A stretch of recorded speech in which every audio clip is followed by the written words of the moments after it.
da mini saia. Ao dar uma entrevista para a revista Newsweek, foi perguntado a ela o que é que você tinha em mente quando é a criadora da mini saia. Ao dar uma entrevista para a revista Newsweek, foi perguntado a ela o que é que você tinha em mente quando você desenhou a primeira mini saia. A resposta dela, uma palavrinha só de 3 letrinhas: sex. Você entende por que é que uma filha de Deus não usa mini saia? Não é porque sua igreja é quadrada, não é porque... Não! É porque você não é um produto à disposição do público. Você não é nenhuma prostituta. Você é uma filha de Deus. Uma filha de Deus não faz isso. Eu não posso admitir, eu não posso conceber uma filha de Deus, uma mulher cristã, usando essas legs e indo para as academias. Eu não concebo essa ideia. Se está, não tente me convencer de que você é uma pessoa séria, porque você não é.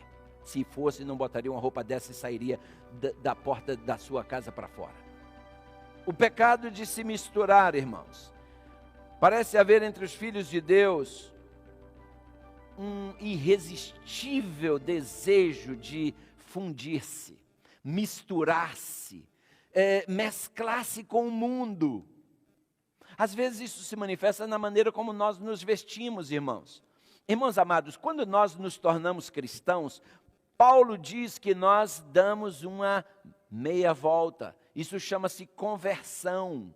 Nós antes andávamos em direção ao mundo, nos convertemos. Converter é isso aqui, ó, virar radicalmente as costas para a direção na qual você ia e voltar para a direção de onde você veio. Isso é conversão.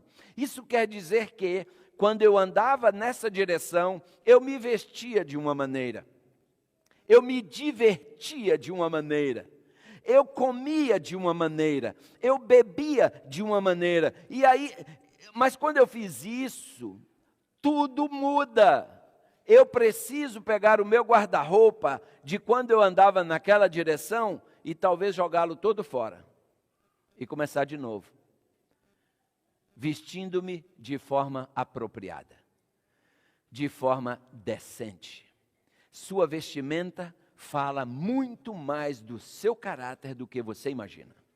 Sua aparência exterior, ela projeta uma imagem a seu respeito que você não tem ideia. Os estudiosos, cientistas do comportamento humano dizem que quando uma pessoa nos vê pela primeira vez, tão somente baseado na nossa vestimenta, na nossa apresentação pessoal, eles fazem 10 julgamentos a nosso respeito. 10.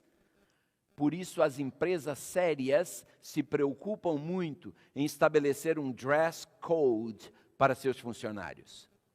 Por isso que médico se veste como médico, porque médico tem que passar confiança. Você tem que olhar para um médico e sentir confiança, já na sua aparência pessoal. Por isso que piloto se veste como piloto, porque a vestimenta dele, sua presença, tem que passar confiança. Por isso que advogado se veste como advogado, juiz se veste como juiz. Por isso pastor tem que se vestir como pastor. E cada profissional que se preza, se apresenta da maneira como ele quer ser visto. Ou seja, se quer ser respeitado, apresente-se de maneira respeitosa. Eu já mencionei aqui que é a criadora da mini saia, ao dar uma entrevista para a revista Newsweek, foi perguntado a ela o que é que você tinha em mente quando você desenhou a primeira mini saia. A resposta dela, uma palavrinha só de 3 letrinhas: sex. Era tudo que ela tinha em mente quando ela desenhou a mini saia. E naquela entrevista foi perguntado o que uma mulher vestida de uma mini saia, que mensagem ela está passando para os que a observam. A criadora da mini saia respondeu: I am available for sex. É mole? Você entende por que é que uma filha de Deus não usa mini saia? Não é porque sua igreja é quadrada, não é porque... Não! É porque você não é um produto à disposição do público. Você não é nenhuma prostituta. Você é uma filha de Deus. Agora, muitas vezes não vestimos a mini saia, mas nós vestimos uma roupa, irmãos, que cola no corpo que mostra cada curvatura do corpo. Minha pergunta é, qual é a sua intenção ao sair com uma roupa dessa? Qual é a sua intenção? Às vezes se vai para o gym com uma roupa que ficaria bem para você usar dentro de casa, ir do banheiro para o seu quarto e voltar. Porque hoje, irmãos, as mulheres têm usado umas calças coladas no corpo. Eu só penso assim, não deve ter marido para sair na rua com uma roupa dessa, ou não tem marido, ou não tem pai nem mãe. Porque eu jamais deixaria uma filha minha sair com uma roupa daquela, do nível de indecência que é, provocativa. E vão para o ginásio, e lá fazem aquelas poses para fazer exercício, na maioria das vezes, irmãos, cientes, porque o que não falta nessas academias é espelho, cientes de que estão apenas provocando maridos e destruindo lares. Uma filha de Deus não faz isso. Eu não posso admitir, eu não posso conceber uma filha de Deus, uma mulher cristã, usando essas legs e indo para as academias. Eu não concebo essa ideia. Se está, não tente me convencer de que você é uma pessoa séria, porque você não é. Se fosse, não botaria uma roupa dessa e sairia da porta da sua casa para fora. Ah, tá bom, eu sei, você pode dizer, come on, pense o que você quiser pensar. Mas uma coisa eu te digo, você não está representando o seu Deus. Porque para o seu Deus você é muito especial. Muitas vezes, irmãos, nós expressamos nosso desejo de misturar-nos pela maneira como nós escolhemos nossas amizades. E até mesmo na igreja, irmãos, nós estamos hoje importando em algumas igrejas, graças a Deus não é o caso aqui. Sábado passado nós tivemos aqui o Dr. Keith pregando para nós, e ele quando saiu daqui, pelo menos 3 vezes, ele falou para mim em ocasiões diferentes, acho que ele se esqueceu que eu já tinha falado 2 vezes, mas pelo menos 3 vezes ele me disse, pastor, igreja igual a sua não existe mais. Palavras dele. Igreja igual a sua não existe mais. Com os olhos assim. Fui para uma reunião essa semana na conferência. O assistente imediato do presidente veio a mim, Dr. Della Rey, e ele me disse, uau, Dr. Keith esteve me falando sobre sua igreja. Eu fiquei impressionado com o que ele me disse. Della Rey me falando. Irmãos, eu louvo ao meu Deus. Porque nós estamos apenas lutando, irmãos, para fazer o que Deus manda. Nós estamos chamando a atenção? Não deveríamos, porque todo mundo deveria ser assim. Então, amados, lembremos-nos, nós estamos aqui para representar o nosso Deus. Eu li um pensamento que dizia assim, Cristo colocou a sua igreja no mundo, e Satanás não tem feito outra coisa senão colocar o mundo na igreja. Queridos, isso é muito forte. E eu quero dizer aos senhores, amados irmãos, que quando uma igreja exerce pequena influência sobre a comunidade, é uma prova de que a comunidade está exercendo uma grande influência sobre essa igreja. Isso é fato. O alvo de Deus para seus filhos foi claramente definido nas palavras de 2 Pedro 1, versículo 16. Quero me perdoar, 1 Pedro 1, 16. Sede, porque eu sou. Lembre-se, na oração inicial, eu disse a Deus aqui, porque o nosso hino de entrada, foi na invocação que eu disse, o nosso hino de entrada nos lembra que santo é o nosso Deus. E nós viemos aqui, irmãos, porque nós queremos ser santos. Cabe um amenzinho aqui, sim ou não? Amém. Nós viemos aqui porque queremos ser santos, como santo é o nosso Pai que está nos céus. E os senhores sabem muito bem o que significa ser santo. Ser santo não é sinônimo de ser fanático. Ser santo é sinônimo de ser diferente. Ser santo é sinônimo de ser separado para uso sagrado. Você e eu fomos tirados do mundo, separados para um uso sagrado. Nós precisamos ser santos, porque nosso Deus é santo, irmãos. Infelizmente, porém, muitos parecem não estar dispostos a ser um povo separado, a ser um povo peculiar, a ser um povo diferente. Sim, porque há um preço a se pagar por isso. Alguns, às vezes, irmãos, parecem sentir saudades do tempo do mundo e começam a colocar de volta coisas que usavam quando estavam no mundo. Irmãos, que pena, que pena. Muitos, porque vão para uma festa de casamento, se sentem autorizados a vestir algumas coisas estranhas, porque, não, eu estou indo para um casamento. E daí, você está perdendo sua grande chance de brilhar.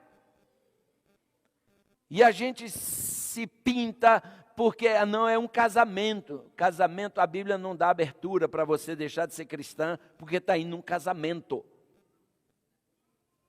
Você está jogando fora uma grande chance de testemunhar. Eu nunca me esqueço, irmãos, em 1986, eu era departamental de jovens de uma conferência no Brasil, e o líder meu na União era o pastor Bulhon.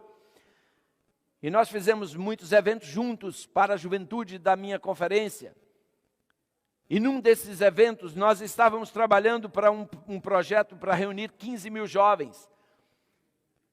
E num sábado à noite, nós ficamos ali 40 dias naquela cidade, montando a infraestrutura, porque viriam jovens do Brasil e da América Latina, da América do Sul.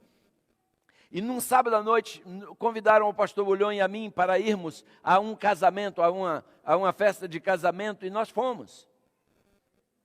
Não, perdão, domingo à noite. O casamento foi à tarde, à noite fomos lá para essa festa de casamento.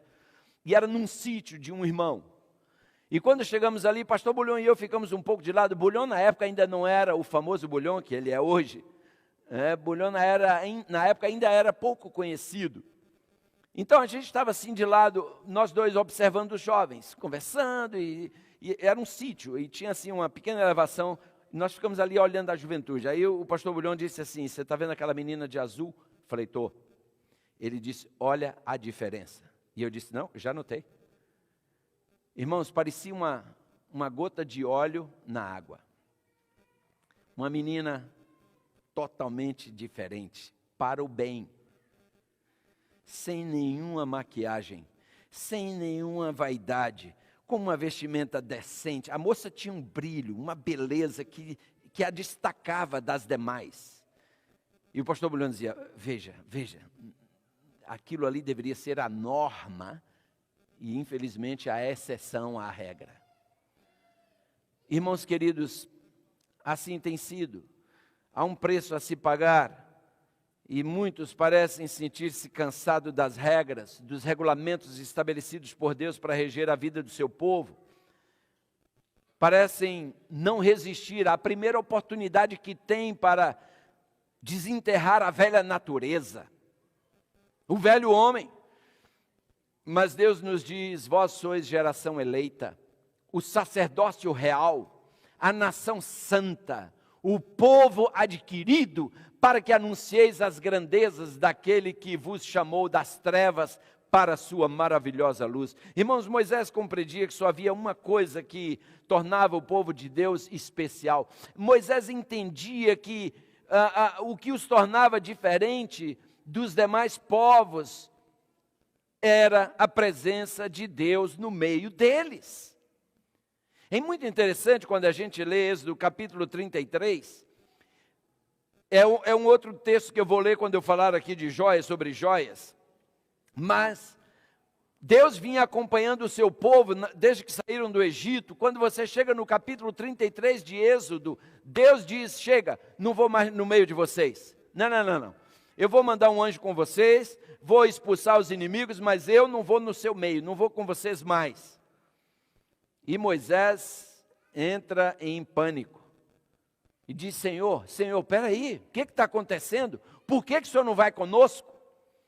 Se você ler a versão linguagem de hoje, você vê ali Êxodo 33, você pode ler dos versos 1 até o verso 6. Deus diz, eu não vou no meio de vocês, sabe por quê? Porque vocês estão usando joias. Escute, o uso de joias é sinônimo de expulsão de Deus da sua vida. Você entende por que é que cristão não usa joias? Mas, como eu digo, nós vamos falar um dia só sobre isso. Acontece que Moisés fez um apelo a Deus. Em Êxodo 33, versículo 15, Moisés disse: Senhor, escute, se a sua presença não for conosco, não nos faça subir desse lugar. Em outras palavras, Senhor, se o Senhor não for conosco, não tira a gente daqui, porque a gente também não vai. Sem o Senhor não tem negócio, nós não vamos sair daqui. Sabe o que Deus disse? Tire as joias então. Tire as joias e aí eu vou ver o que eu vou fazer com vocês.